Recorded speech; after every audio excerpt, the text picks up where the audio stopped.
Okay, fun facts. Fun facts, we're back. We're back with fun facts, and these ones, of course, have to do with telethons, because that is our theme this week, and oh my gosh, I'm sure the phones are going to start ringing any second now, and I'm sure that all these hand gestures I do will be well received both on the audio version, where you can't see them, and the video version, where they just appear as shadows on my face because my hand is off screen.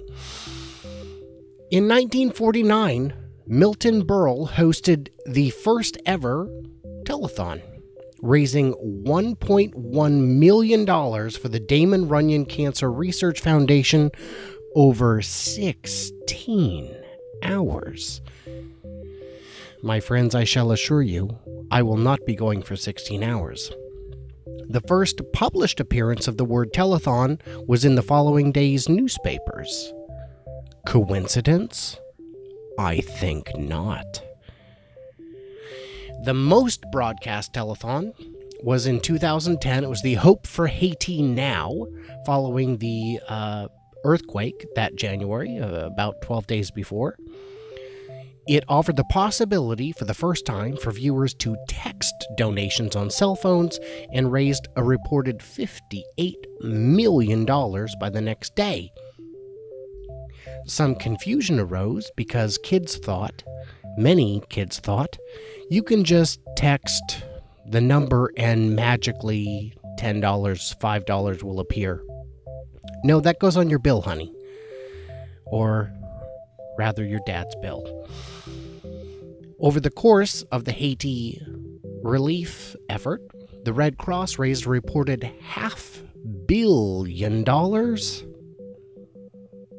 And yet, almost nobody was helped. Yeah, Red Cross lost some credibility on that one.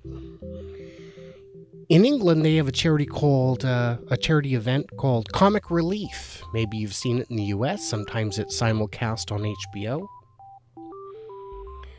To date, Comic Relief has raised over $1.5 billion for relief in Africa. Earlier this year, 2015, wait, is this going to run? Yeah, this will run in 2015. A state senator in Alabama came up with a novel approach to close his state's $300 million budget shortfall. You know what? Let's do a GoFundMe campaign.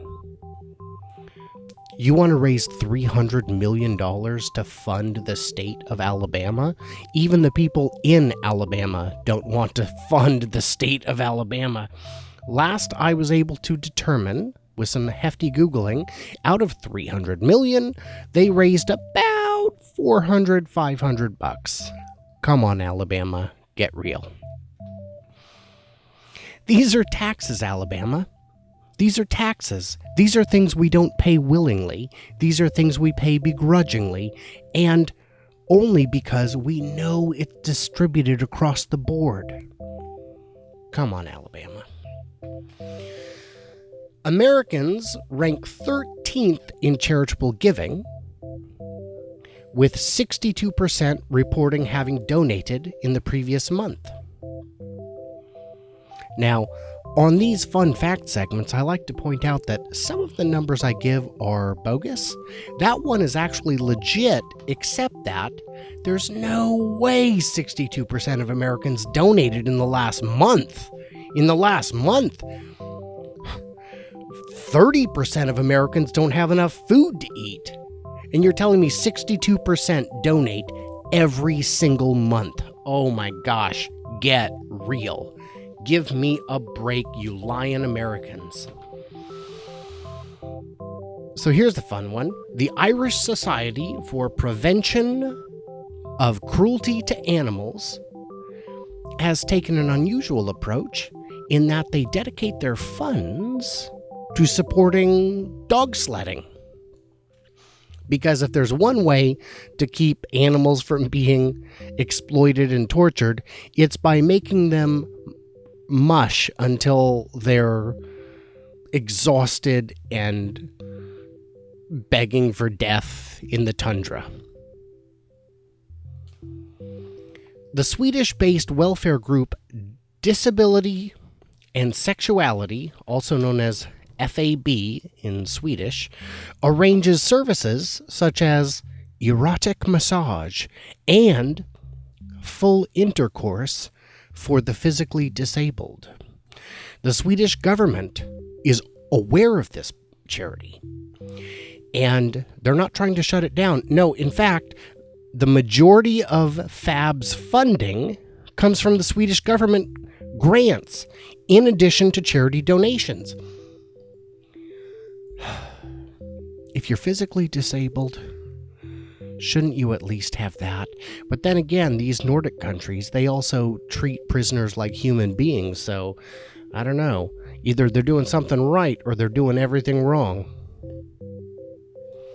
In 2007, Chilean escort Maria Carolina claimed she would accept 27 hours worth of sex for which she'd donate the proceeds. I'm going to contribute with my work to a purpose that touches me deeply. Well, not that deeply, I mean, sometimes, but not always. It's kind of client dependent. She was later quoted from an online publication saying that she was spreading her message. Message? No, those are your legs, honey. And reports later still said that she did, in fact, give the money to charity. Another fun charity fact, Kickstarter has raised $1.9 billion so far. And since at least 5% of that went to Kickstarter fees, that means they have an operating capital of $95 million to date. And that's assuming that 100% of the additional 3 to 5%, which is allocated as processing fees, that those actually go to processing, which is a bit unlikely. In 2015, the founder of Glossy News, I think his name is Brian K. White, crowdfunded a movie about North Korea, raising a paltry $1,240, yet went on to shoot the movie. And people are wondering why it's not out yet. Well, come on, guys, we're desperately underfunded. I'm not even sure if money would help at this point. We're just hurting. We're hurting. And I don't want to do another crowdfunding thing until I have something to show for the previous one. In Geneva, a one-of-a-kind Patek Philippe wristwatch sold as the highest selling ever charity auction item. It was a one-of-a-kind watch. It sold for $7.26 million. And it's not just the most expensive charity item ever sold, but the most expensive wristwatch ever sold publicly. And is it made out of platinum? Is it made out of gold? No. Nope, it was stainless steel. I don't know, man. It just doesn't make any sense. So those are some, fun facts about charity.